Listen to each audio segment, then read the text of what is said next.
A partir de agora, na Rádio Rio de Janeiro, Ensinamentos de Paulo de Tarso, com Berenice Lima. Olá, mais um dia aqui estudando essa obra magnífica de Paulo Estevão, com o objetivo de captarmos todos esses ensinamentos que estão aqui no livro. E para que a gente aprenda, quando a gente estuda à luz da doutrina espírita, é não focar apenas nas questões assim dos fatos, né? na questão romanceada, mas sim o que está por trás de cada informação que o Emmanuel nos coloca aqui nesse livro. No programa anterior, nós falamos um pouco como era Corinto, né? Porque esse primeiro capítulo ele mostra aí essa cidade de Corinto, e nesse momento está narrando essa rebelião que está acontecendo, essa questão dos escravos, quando naquele momento a escravidão era uma legalidade. E Roma sabia muito bem fazer os seus escravos. E o próprio povo judeu, que vai ter aí uma conotação muito forte, eles é um povo que já estava sendo escravos desde o Antigo Egito. Né? Um pouquinho mais na frente a gente até vai falar sobre essas questões. Nós até já falamos em programas anteriores, nos baseando no livro A Caminho da Luz. Mas depois nós vamos voltar a falar sobre isso um pouco também.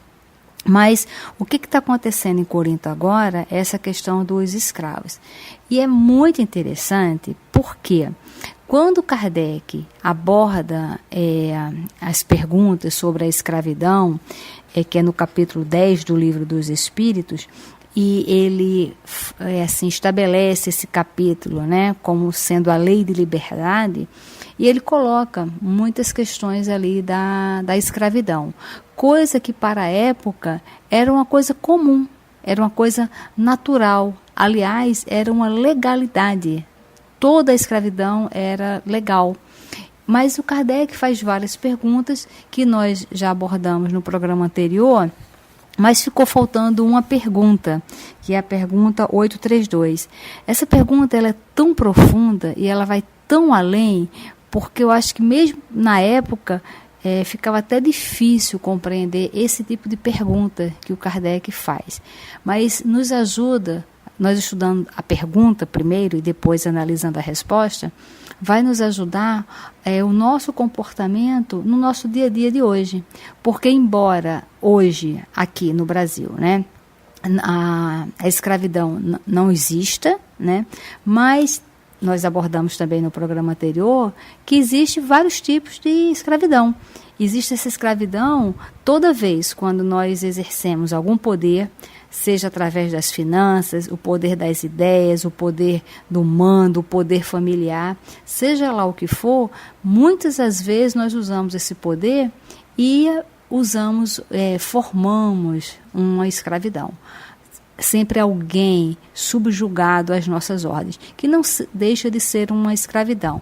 Então, que a escravidão, aqui nesse estudo, não fique apenas no conceito histórico, né, da escravidão do negro, do índio, do povo conquistado, mas sim essa escravidão que muitas das vezes a gente subjuga as pessoas que estão à nossa volta. E o Kardec faz essa pergunta assim, que é a 832. Olha a pergunta. Há pessoas que tratam seus escravos com humanidade, não lhes deixam faltar coisa alguma e acreditam que a liberdade os exporia a maiores privações. Que dizeis disso? Porque muitas pessoas tratavam muito bem os seus escravos e falavam, poxa, já que a escravidão é lei, eles estando comigo, eu os trato muito bem. Porque se eu der liberdade para eles, emprego eles não vão conseguir. Né? Então, eles vão ficar ao léu. Então, é melhor eles continuarem sendo o meu escravo. Então, no primeiro momento, isso parece uma coisa assim grandiosa, né? Um gesto grandioso. E o Kardec queria saber qual era a visão espiritual desse comportamento, que aparentemente ele é um comportamento assim humanitário, ele é um comportamento muito abrangente, né? E essa pergunta remete, inclusive, ao que nós comentamos, lembra? No programa passado, que eu até sugeri para quem gosta de história, quem gosta de falar dessa parte assim de escravos e tal, o livro Abolição, que mostra a escravidão no Brasil, ou seja, o planejamento reencarnatório de Isabel, né? Sendo acompanhada por vários espíritos, inclusive a própria Joana de Ângeles, com essa missão de formalizar a abolição, que isso ela fez realmente com louvor. E lembra que eu até contei um caso que o Conde Deu, o noivo dela, chegou para ela e falou: poxa, Isabel, você fala tanto sobre escravidão, né? Sobre liberdade da escravidão, mas você mesmo, quantos escravos você já alforriou? E aí a ficha cai, né? Porque ela fica realmente chocada, impactada, porque embora ela falasse sobre a abolição, mas na prática mesmo a abolição ela não exercia. Tanto que no dia do casamento ela dá de presente para ele a alforria dos 10 melhores escravos dela. Então, é mais ou menos essa pergunta que o Kardec fala, né? E as pessoas que tratam tão bem os escravos e tal, alegando que se eles forem libertos, passariam privações. Então, qual é a visão espiritual por trás de uma ação que, no nosso ponto de vista material, é um benfeitor? E os espíritos respondem assim: digo que esses, né, compreendem melhor os seus interesses. Eles também dispensam muito cuidado aos seus bois e cavalos, para que obtenham bom preço no mercado. Não são tão culpados como os que maltratam os escravos, mas nem por isso deixam de dispor deles como de uma mercadoria, privando-os do direito de serem donos de si mesmos. Porque às vezes a pessoa tem esta visão bondosa, mas essa visão bondosa, na verdade, não deixa de ser uma maneira de preservar o seu patrimônio. Quantas pessoas, como ele coloca aqui, não têm essa mesma atitude, esse mesmo olhar amoroso / material para os seus bois, para os seus bens, para as coisas que vão lhe trazer um retorno. Então, isto é um ponto assim que a gente deve pensar, né? E agora, eu estou me lembrando de um outro livro que nós já abordamos aqui na rádio, em diversos programas, mas que é sempre bom lembrar que é um livro que traz um caso que faz com que até a gente entenda melhor essa situação.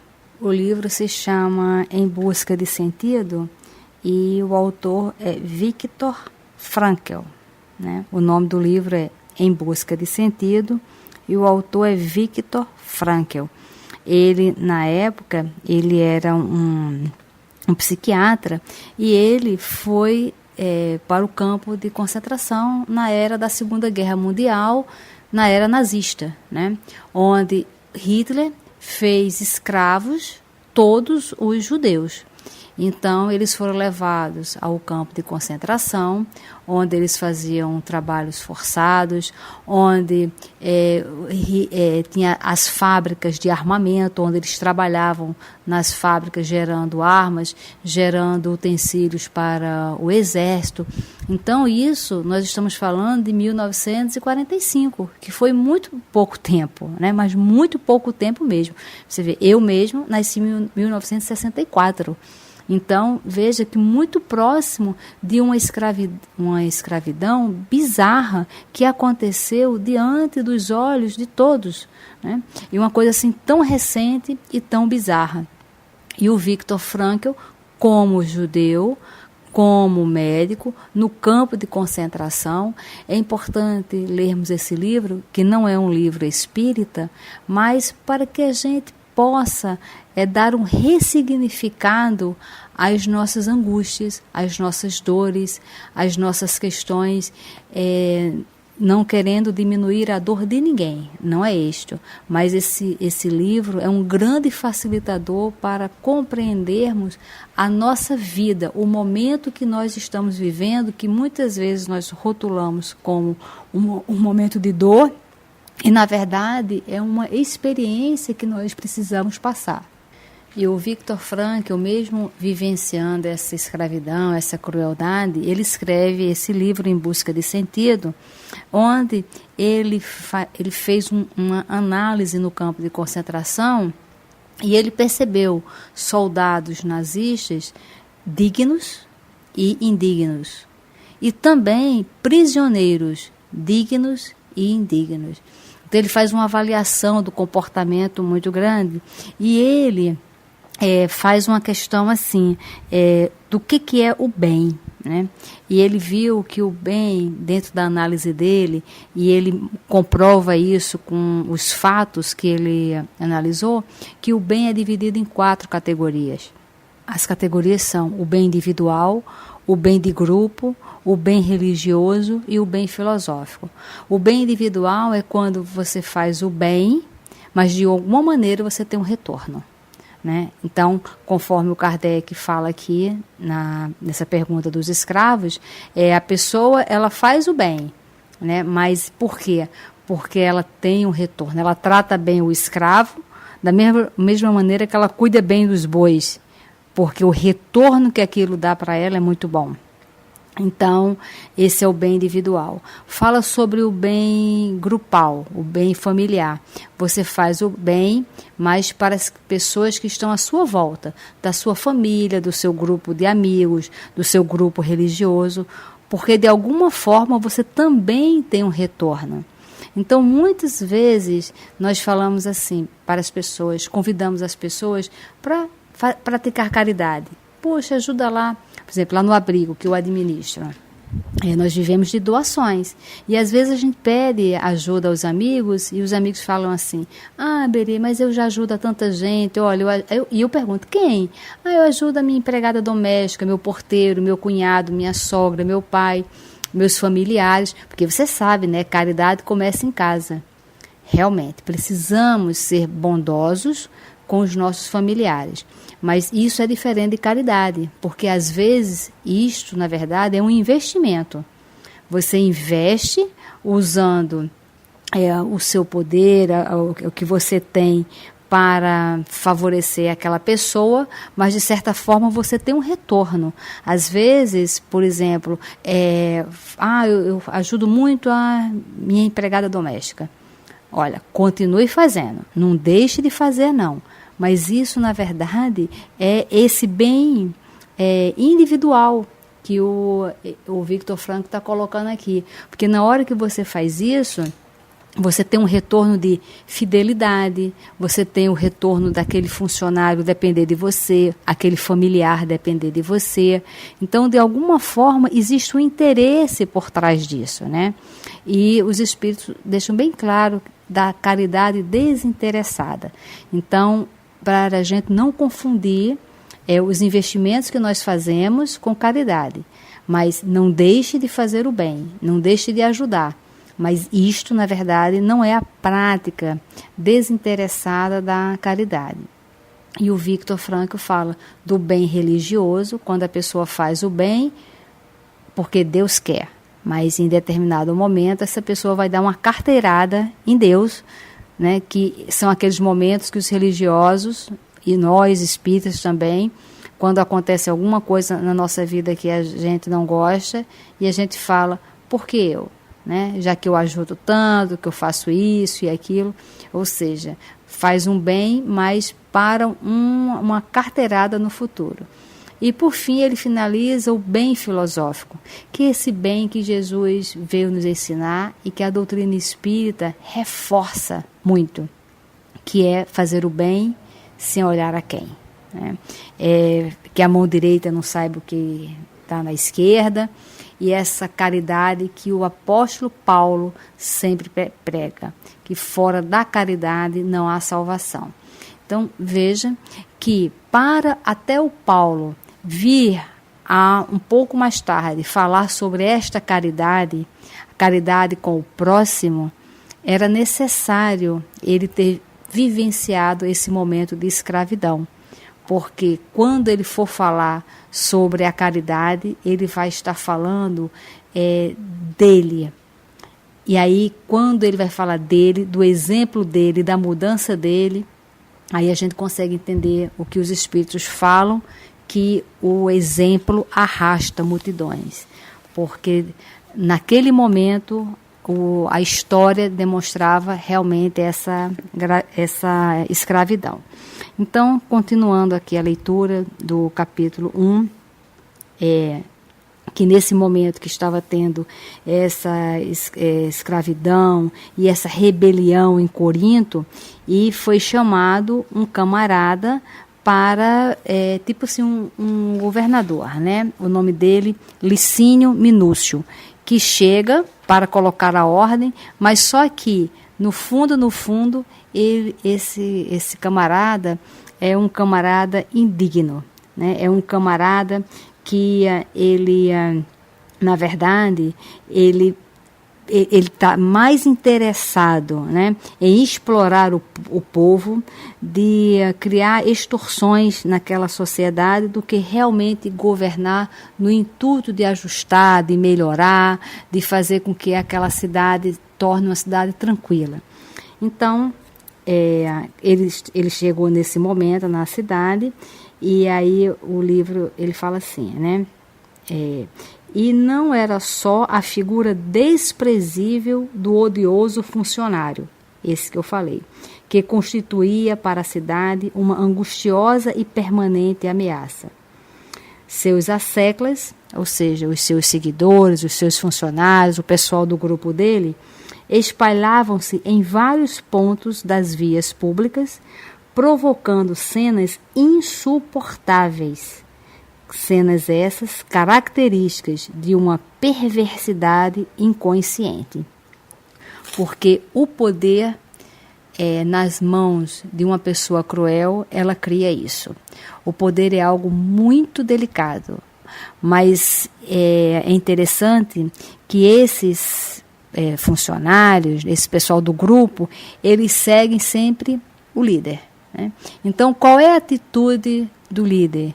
Qual é a atitude do governador, esse camarada aqui com o nome de Licínio Minúcio? Ele era uma pessoa completamente desequilibrada, sem se importar com o outro. Então, na hora que ele forma uma equipe, a equipe sempre vai seguir aquele chefe, né? E a gente pode fazer agora uma análise, porque todos nós temos alguma equipe, seja familiar, seja de amigos, mesmo que não tenha equipe, nós sempre servimos de exemplo. Será que se nós, né, cada um de nós que está estudando esse programa, será que se nós fôssemos chamados a montar uma equipe para ir lá em Corinto, para colocar ordem na cidade, como nós formaríamos a nossa equipe? Com quem? Nós iríamos levar a ordem ou nós iríamos aproveitar aquela confusão caótica que estava na cidade para nos aproveitarmos para o enriquecimento ilícito, que é esta a filosofia do governador. Ele vai chegar, vai ver que a cidade está uma baderna danada e vai se aproveitar disto para fazer o quê? Tomar algumas propriedades, né, em nome da lei, na verdade, para o seu próprio enriquecimento. E outra questão que a gente pode avaliar é se esse camarada, na hora que ele vai formar a equipe dele, será que ele chamaria algum de nós por achar que nós seríamos parceiros dele ou não? Ou quem nos chamaria para formar uma sociedade organizada? Então, nós precisamos ter isso em mente, porque a cada reencarnação nossa, nós estamos numa sociedade e a cada instante nós somos convidados a dar exemplos a ter comportamentos, a formar equipes ou participar de equipes. E a gente precisa saber exatamente qual é a nossa posição, o que a gente pensa de fato no exemplo sobre essas atitudes. Porque para não fazer a avaliação do outro, mas fazer a avaliação nossa. Qual seria o nosso comportamento mental, qual seria o nosso comportamento de fato se nós fôssemos chamados a governar uma cidade. E aí ele continua. Amanhã ia alta, quando um homem idoso, dando a entender que ia ao mercado. Por quê? Porque ele levava um cesto nas mãos. E esse homem idoso atravessava a passos vagarosos uma praça ensolarada e extensa. Então, esse personagem que está entrando aqui no livro agora, ele é, na verdade, o pai do Gesiel, que vai ser o futuro Estevão, né? O pai de Gesiel e de Abigail. Então, ele é o primeiro personagem que está aparecendo aqui no livro. Então, o livro continua falando, Emmanuel, um grupo de tribunos, né, que tribunos eram essas pessoas do governo. Então, um grupo de tribunos alvejava-o com ditérios deprimentes, entre gargalhadas de ironia. Ou seja, ficavam caçoando, zombando, né, humilhando, né, vendo aquele idoso com tanta dificuldade de atravessar aquela praça. E óbvio que até pela roupa que ele estava usando, eles estavam vendo que ele era um judeu. Então, que naquele momento era considerado um povo abaixo, né? Que só apenas os romanos eram dignos. Então, embora o Saulo era romano e era judeu, mas ele não tinha, por ele ser judeu, ele tinha determinado poder porque ele era também um romano, né? Mas mesmo assim não tinha um poder absoluto. Só os romanos mesmos e que praticavam todas as filosofias romanas, que uma delas, inclusive, era o politeísmo, coisa que o judaísmo já veio com essa função de trazer o monoteísmo, né? Então, foi nesse instante que um dos tribunos, com o olhar autoritário, perpassava, acentuava a malícia, né? O velhinho, que denunciava nos traços fisionômicos a linha israelita, demonstrava perceber o ridículo de que vinha sendo objeto, mas, distanciando-se dos militares, como desejoso de resguardar-se, caminhou com mais timidez e humildade, desviando-se em silêncio. E aí o camarada vai começar agora a caçoar desse velhinho. E aí ele fala o seguinte: olá, judeu desprezível, como ousas passar sem saudar os teus senhores? Essa palavra desprezível, judeu desprezível, na verdade, ela era uma expressão que era utilizada pelo personagem na época do cristianismo nascente, manifestando preconceito que atualmente é condenado pela própria legislação humana. E a gente vê como a lei é de progresso, como a lei dos direitos humanos ela se estabeleceu. Por quê? Porque tem um determinado momento que é o basta, né? Quando os homens não conseguem se respeitarem, realmente aí começa a vir as leis do alto, se materializando nas leis materiais. E aí surgiram os grupos de direitos humanos, formalizando as leis, e onde hoje é totalmente contra, né? Embora muitos países ainda não sigam as orientações dos direitos humanos, mas de tempos em tempos este momento realmente tem diminuído, né? Hoje em dia são menos países do que no passado que tinha esse desrespeito total a qualquer pessoa. E aí o senhorzinho, né, ficou pálido e trêmulo.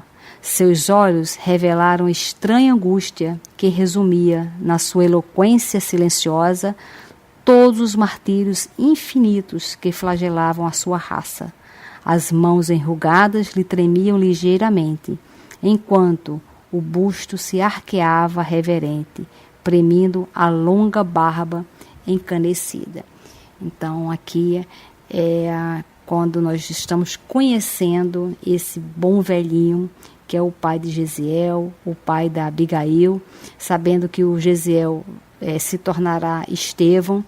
E agora vamos dar início assim aos grandes diálogos de ensinamentos desse livro Paulo e Estevão. Mas vamos pensar sobre o que a gente estudou até agora e no próximo programa daremos continuidade. Muita paz. Você ouviu na Rádio Rio de Janeiro Ensinamentos de Paulo de Tarso, com Berenice Lima.